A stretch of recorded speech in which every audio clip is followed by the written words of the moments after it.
네, 안녕하세요. 네, 안녕하세요. 자기소개 좀 부탁드릴게요.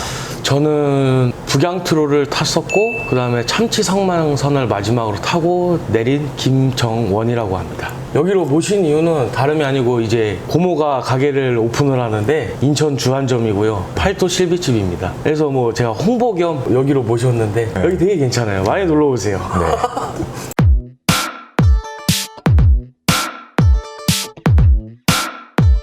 참치잡이배가 보통 원양어선이라고들 많이 하잖아요. 그렇죠. 어떻게 하시다가 시작하신 거예요? 저는 처음에 군대 준비를 하다가 부사관 가는 셈 치고 네. 한번 타자. 승선 근무 예비역이라고 있어요. 5년 안에 3년을 배를 타면 되는 건데 네. 대신에 이게 해기사 면허증이 있어야 돼요. 이거 해기사 면허증이 또 항해 파트, 기간 파트 이제 나뉘어요. 네. 그래서 항해 파트는 최고가 선장, 이제 기간 파트는 최고가 기관장인데 네. 저는 이제 기간 파트로 갔었죠. 왜냐면은 해안과학고등학교를 나와가지고 기간과를 나와가지고요. 그렇게 돼서 이제 어떻게 고등학교 때 그걸로 하게 됐었죠. 그럼 군대 대신인 거네요. 그렇죠. 군대 대신이죠. 그럼 5년 안에 3년을 타야 되잖아요. 그렇죠. 그 3년은 그러면 출근 일수나 마찬가지인 거예요? 그렇죠. 이제 계약을 딱 쓰고 출국할 때부터 시작이에요. 원양어선도 종류가 엄청 많아요. 네. 뭐 예를 들어 북양트롤, 뉴지트롤, 참치 선망선, 오징어 채낚기 배도 있고 많은데 비행기를 타고 가는 배도 있고 배가 한국에서 출발하는 배도 있고. 근데 제가 탔던 그 처음에 베링에 가는 북양트롤 같은 경우에는 이제 부산 감천항에서 한 5월달, 6월달쯤에 이제 출항을 하거든요. 왜냐면은 그때 러시아 애들이 그때 어장을 딱 풀어요. 출항을 해서 12월 31일에서 딱 00시가 딱 되는 1월 1일 되는 순간 어장을 딱 닫아요. 그럼 그때 이제 다시 배를 타고 이제 한국으로 오죠. 일본을 거쳐서. 아직 일 시작도 안 했는데 듣기에도 되게 힘든데요? 네. 그냥 왔다 갔다 하는 것만 해도? 근데 북양트롤 같은 경우에는 제가 한 6개월 정도를 바다에 있었죠. 근데 6개월 동안 육지를 한 번도 못 밟아요. 6개월 동안 배에만 있어요. 그리고 제가 처음 탔었을 때는 지금은 원양어선도 좀 좋아져가지고 위성 와이파이라는 게 있거든요. 카톡 주고받는데 전혀 어렵지 않아요. 근데 페이스북 하는 거는 살짝 어려운데 좀 기다리면 되긴 해요. 속도가 느린 거구나. 네, 근데 카톡 주고받는 거는 엄청 빨라요.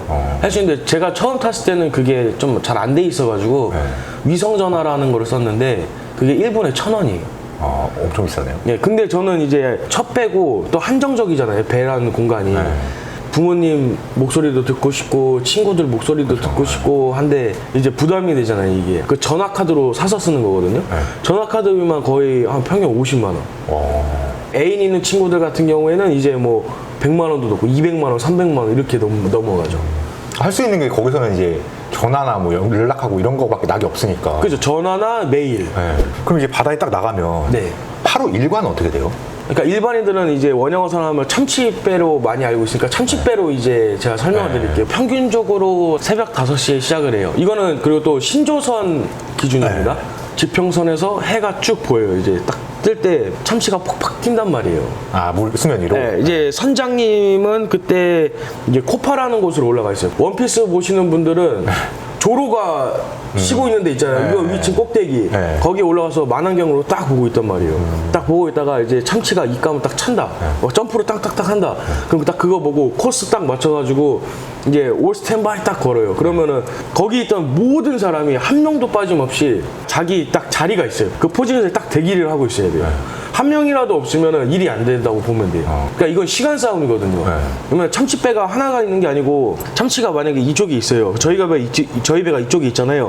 그럼 다른 배에서도 이걸 보고 있을 수도 있단 말이야. 그러네. 네, 이게 싸움이에요. 경쟁이란 말이에요. 그래서 빨리 코스 딱 보고 빨리 딱 레꼬를 빨리 딱 그물을 딱 펼쳐야 된단 말이에요. 그러면 그물이 이제 일자로 쫙 펴져 있단 말이에요. 그래서 이제 그물 맨 밑에 부분을 딱 잡아 끌어올려요.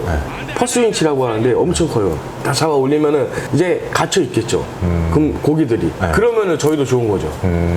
그러면 그렇게 일을 하면 몇 시까지 일을 하는 거예요? 몇 시까지라는 게 없어요. 신조선 같은 경우에는 PS랑 ST라는 것도 있는데 이제 횟감용도 만들고 통조림용도 만든다고 보면 돼요. 그러면은 오전 11시에 이제 첫 방이 끝나요.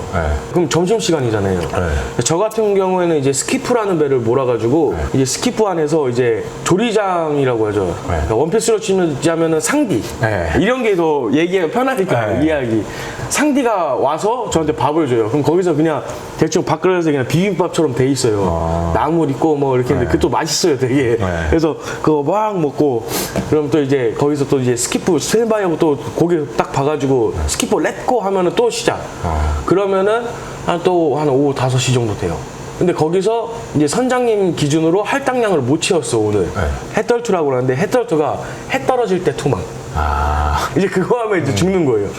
해가 떨어지면은 엄청 위험하거든요. 오전에는 1시간 걸렸던 게 저녁에 하면 2시간 걸려요. 왜냐면 한치 잘못하면 사람 생명이 위험한 거니까. 거기 와이어가 다 있다만 해요. 진짜 엄청 커요 와이어가. 근데 와이어가 끊어지는 순간 다치는 게 아니고 그냥 모가지가 잘려요. 그냥 바로 잘려요. 그래서 엄청 위험하거든요.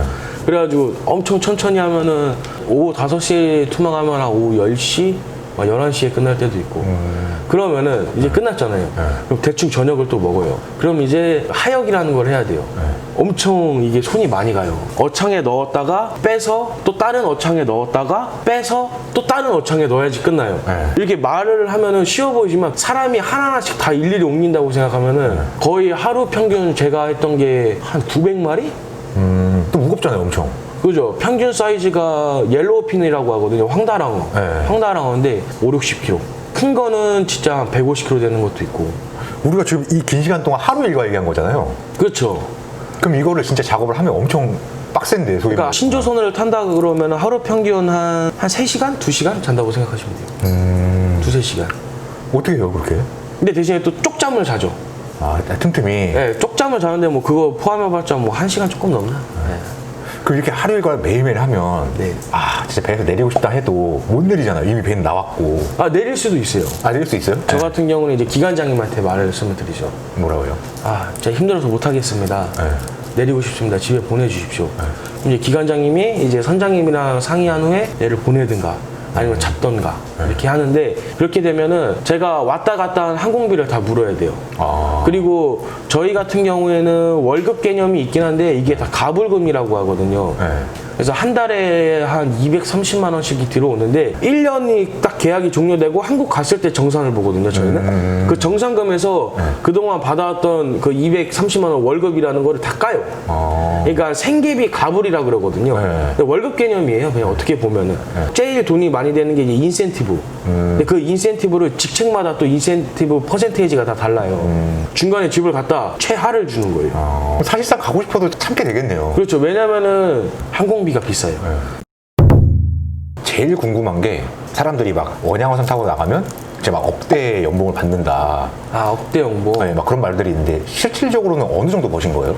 좀 잘못 알고 계신 것 같아요. 사람들이 이렇게 물어본대요. 회사에서 너 연봉은 얼마 생각하고 왔어? 그러면 애들 다 저는 한 8천만 원이요? 9천만 원이요? 이렇게 생각을 해요.